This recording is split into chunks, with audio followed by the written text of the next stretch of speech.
Hello, everyone. Good afternoon, and welcome to the Nightly News. I'm Michael Henry Dunn, and today is October 13th, 2015, which, as it happens, is the 708th anniversary of the persecution of the Knights Templar in the year 1307 by the French King Philip IV, with the cooperation of the Vatican at that time. It's a solemn day for us. We take it seriously. We take the heritage of the Knights Templar seriously. We take their missions seriously. And there's a lot of myths and legends and propaganda and distortions out there in the world, and particularly on the web in the alternative news movement about who the Templars were and who the Templars might be today, what their associations might be, what their real purposes might be, what their alliances might be.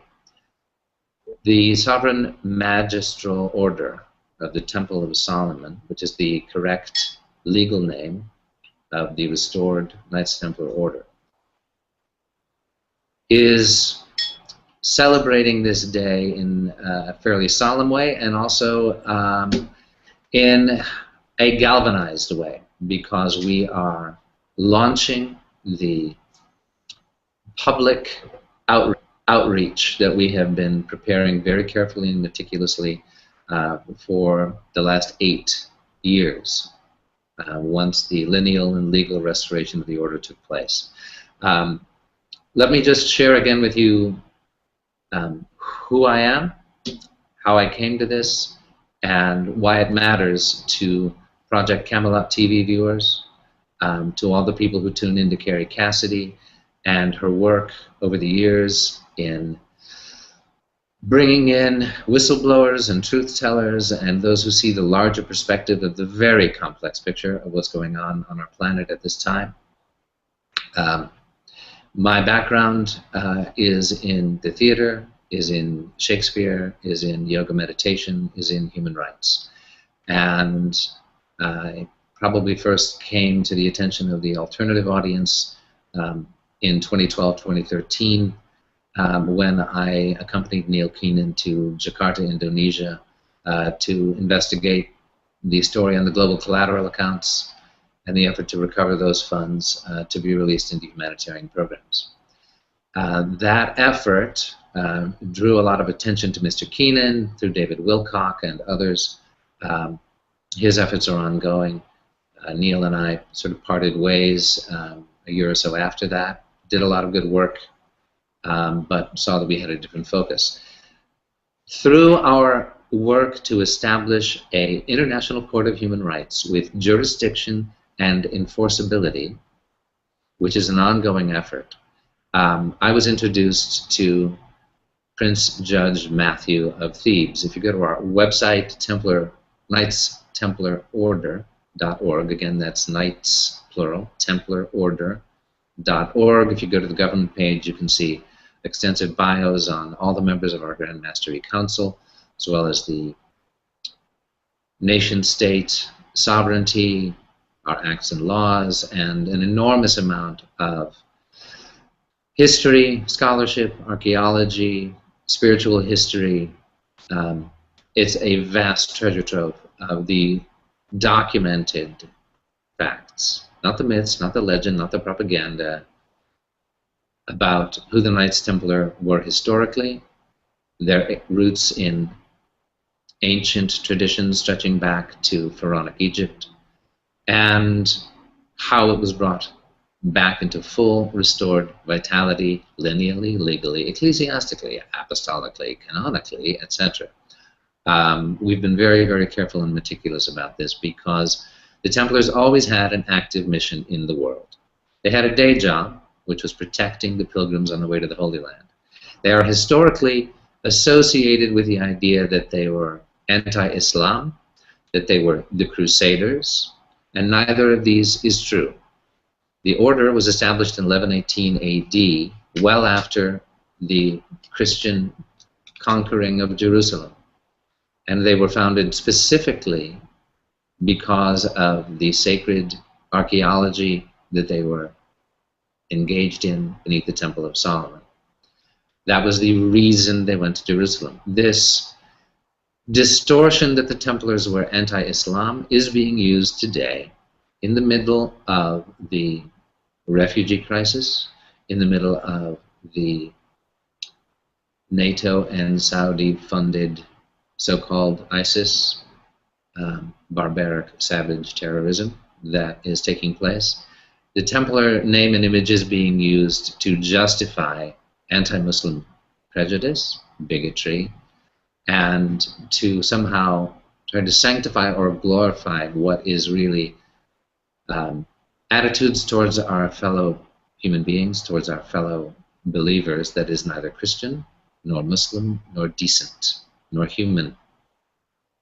And so we are very adamant about pointing out who the Templars truly were, what the code of chivalry really is, what the Templars believed and how they behaved, and raising that banner again in a meaningful way, spiritually, geopolitically, and through the best example that we can give as fallible human beings like all the rest of us in attempting to live up to that code. So when I met Prince Matthew, who, by the way, that is a legal nobility title. It's not some, self-appointed cool moniker to make you seem like all medieval and Renaissance. No, it is through the Fons Honorum of the lineal restoration through a recognized royal line who first recognized and gave sovereign patronage to the order in its very beginnings. If you're interested in the legitimacy question, if you go to our website, knightstemplarorder.org, you will find a very, very thorough page on the legitimacy question. There are multiple ways in which a chivalric order in this day and age can be recognized as legitimate. There's disagreements about it, but essentially there's a lineal, there's canonical, there's ecclesiastical, there's apostolic, and all efforts have been made to make clear that the Sovereign Magistral Order of the Temple of Solomon has indeed reassembled all that legitimacy, along with the whole heritage of the Templars, in order to raise a banner of sacred activism. The Templars were warrior monks, okay? And that's a bloody image today. You're seeing people misuse, somebody with a bloody sword held up as a cross.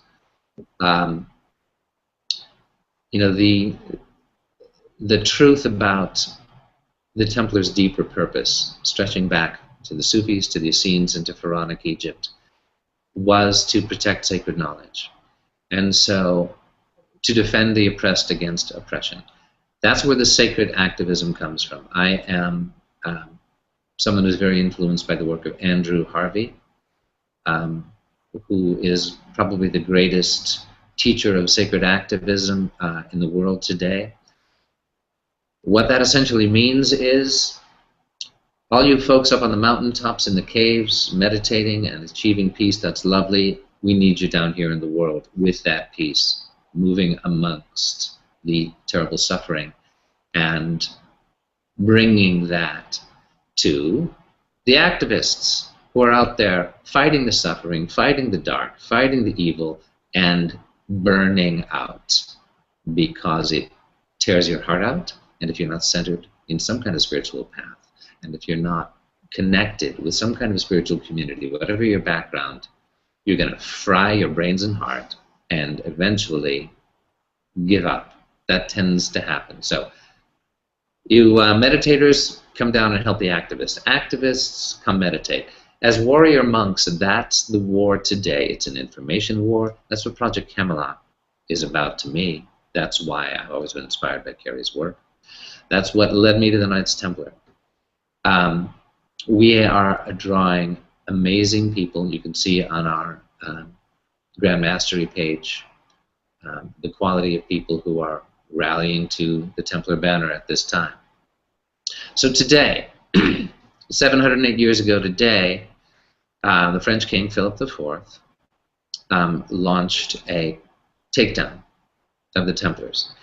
And let me just talk for a minute about why that happened and what the echoes are today, and how you'll see it on multiple videos on the Project Camelot TV network. You will see multiple examples of the same tactics that were used to take down the Templar being used to try to attack and defame people like the ones who are daring to tell the truth on Project Camelot. King Philip owed the Templars a lot of money, and they were a threat to his power base.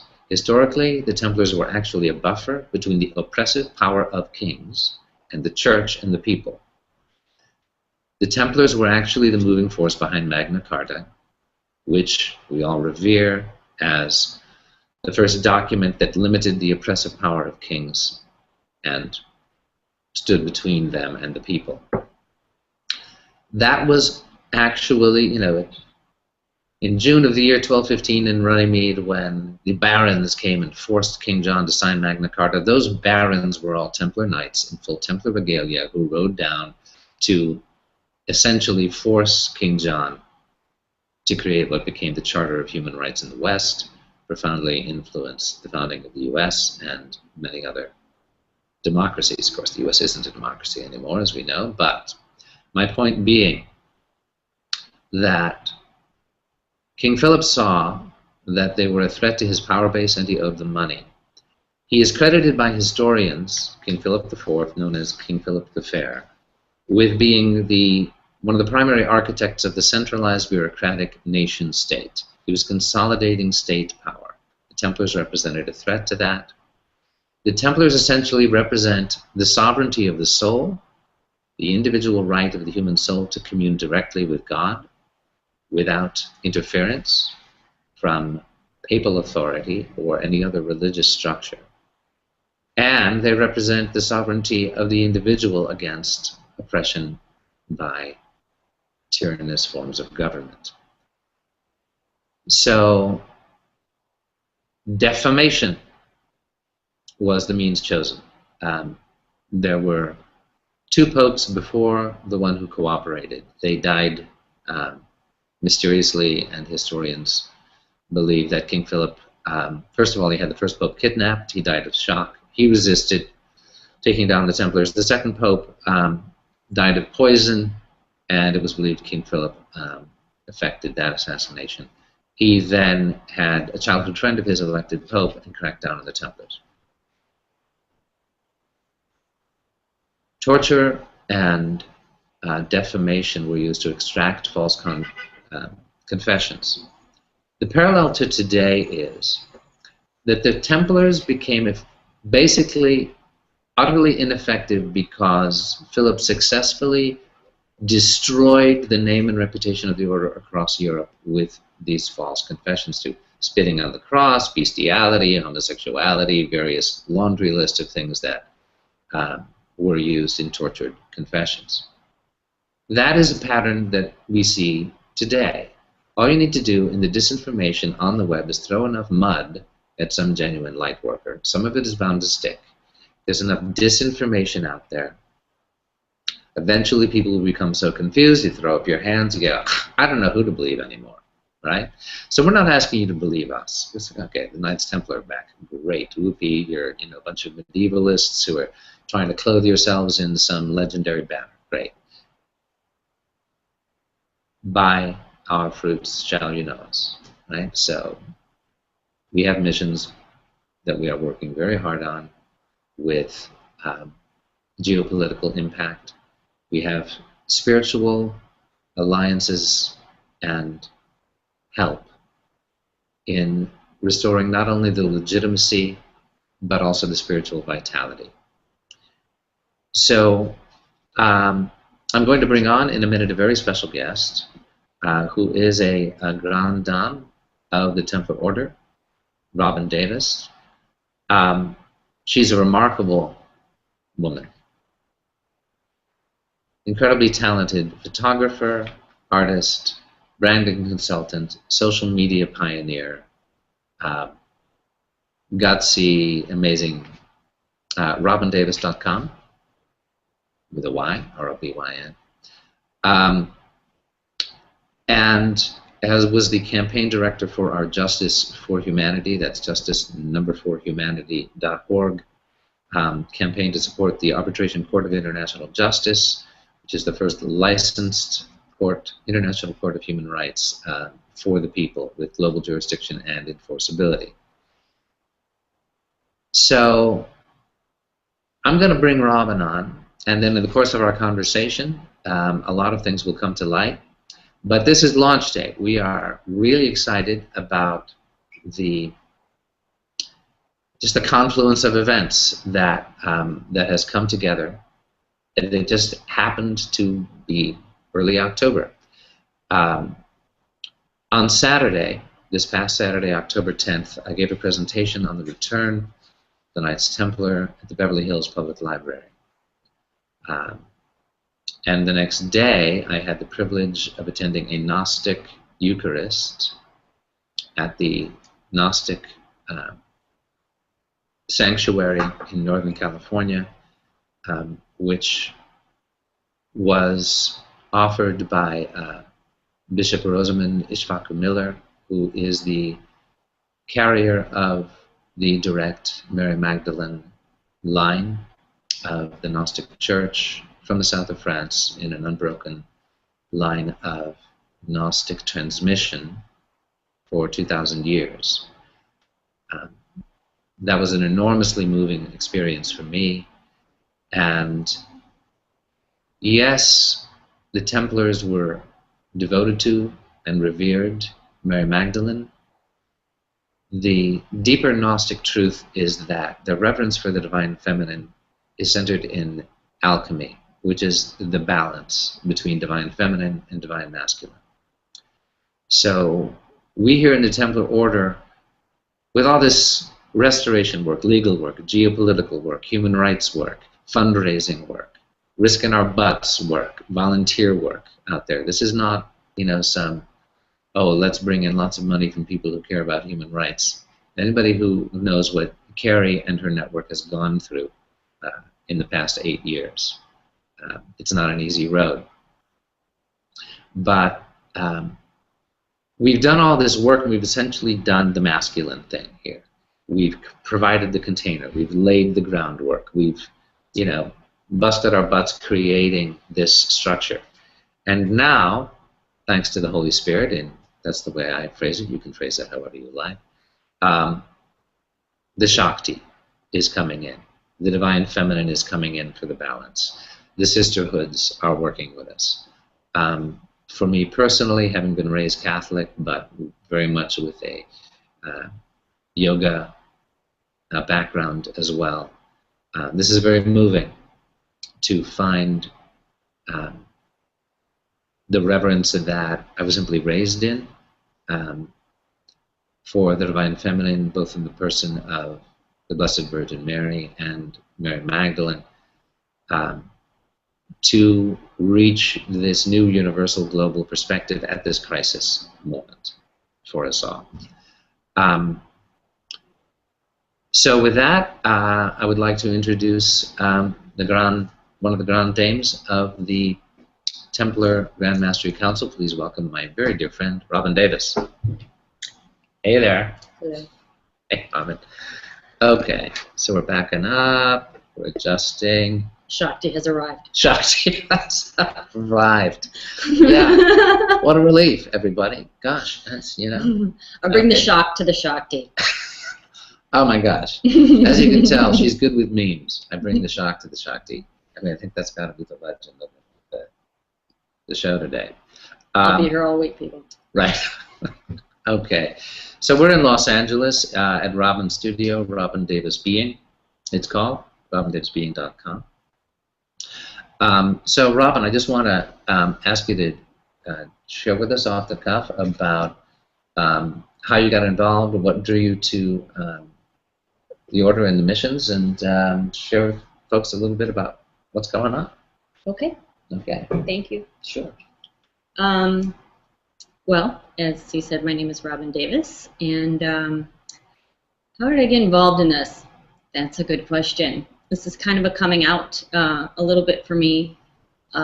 Those close to me and those who work on projects with me light working projects, human rights projects, spirituality, crews that I know and family know of my affiliation with the Templar Order. But a lot of people from my life, larger life and growing up, don't really know that I've gotten involved with them. And if you'd asked me a year ago, I would not have imagined that I did. It was about exactly a year ago when I attended Wolf Church. Welcome to Southern California, people. And I met with a couple of the other Grand Mastery members, Diane Cantwell and Ivor Francis, and they invited me up to where they lived and worked.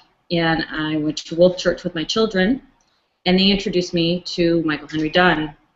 And Diane immediately said, "Oh, I bet you have work that you would do together." And she was right. I think that we probably started working on things within weeks. Yeah, Diane and I were spiritual healers, and they looked around and said, "Oh, Major Rebel, you need to talk to Michael." Well, we had already Something spoken, like and they knew of my disdain for the oligarchy, as we call them, or issues of authority, I should say. And when I say I have issues with authority, it does not mean that I don't have respect for true and honest authority. I do. I believe that we need structure. I believe we need less structure than we have, and if my experience with authority had been other than growing up in a land and a world and communities where authority was routinely abused, used for control, profit, and otherwise, then I probably wouldn't have any issue with authority. And I grew up with a rebel mother who had her own issues, and I watched her suffer through mental health and the law, and a brilliant, brilliant woman who taught me many things about the way things are processed, the way things are done, and the way that things could be done naturally. And she was ahead of her time. She was misunderstood, and I think for her work that she did in inspiring me in the work that I do, but I've always believed in that there's a better way. And everyone that we're dealing with right now and everything that we're doing, the amazing people that we're hooking up with and performing our missions, all feel called at this time to their own missions or to similar missions and are pulling together without explanation. Everybody could probably agree that there's a force outside themselves who are driving us, quintessential Lotus, through the dark toward the light, because we know that it is there, and we know that this is wrong. Anybody that thinks that the structure that we have for this world right now is okay is not okay, as far as I'm concerned. Back to how I got started in this, I didn't join with the Templar Order for some time. We began working on Justice for Humanity lightly. It was my doing, actually, that pushed it into heavy-duty forward mode. As he said, they've built the infrastructure. Prince Matthew has spent years funding personally and not being funded, putting in the infrastructure, the legal infrastructure, the time, the historical research, all of the data for years, by himself and with other lawyers, team of lawyers, people volunteering. And when I came to know about this project, at first the court, and then other projects that were being done, and saw that they all aligned with everything that I believe in. And I think, Michael, you probably say the same thing. Yeah. That, I'm not a joiner of clubs.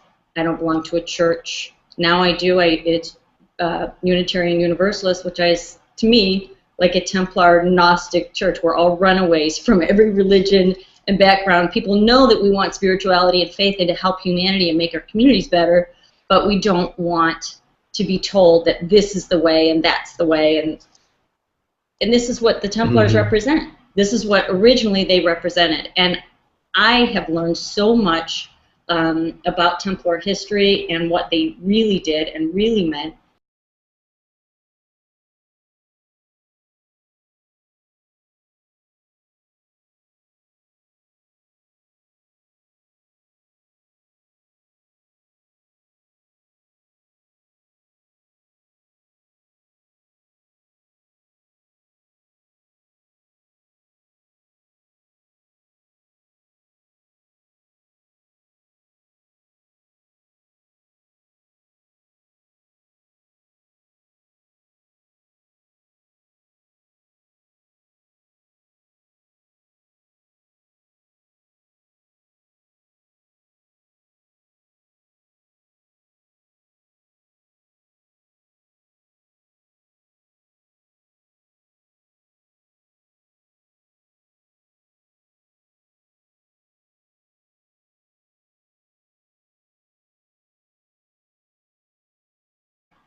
The Sovereign Magistral Order of the Temple of Solomon, which is the correct legal name of the restored Knights Templar Order,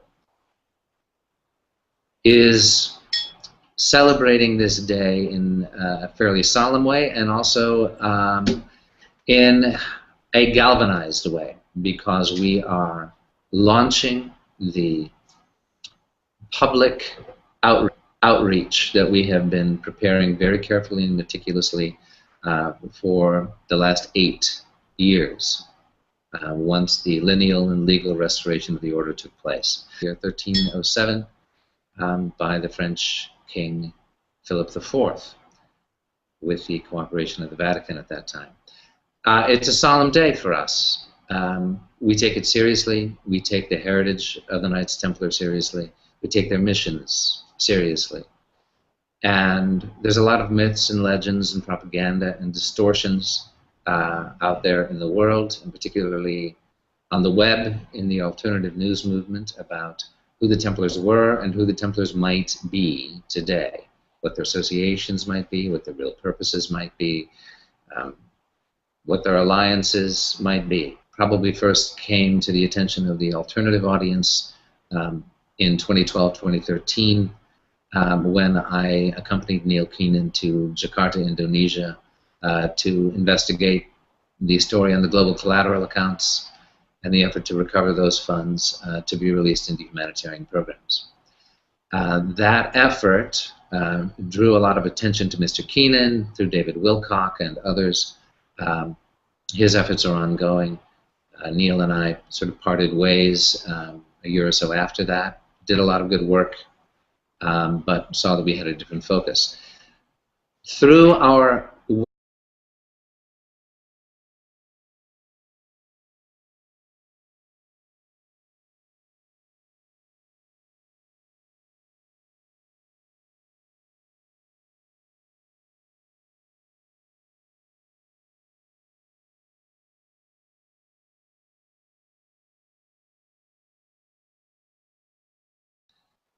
Hello, everyone. Good afternoon, and welcome to the Nightly News. I'm Michael Henry Dunn, and today is October 13th, 2015, which, as it happens, is the 708th anniversary of the persecution of the Knights Templar. Let me just share again with you who I am, how I came to this, and why it matters to Project Camelot TV viewers, to all the people who tune in to Carrie Cassidy and her work over the years in bringing in whistleblowers and truth tellers and those who see the larger perspective of the very complex picture of what's going on our planet at this time. My background is in the theater, is in Shakespeare, is in yoga meditation, is in human rights. And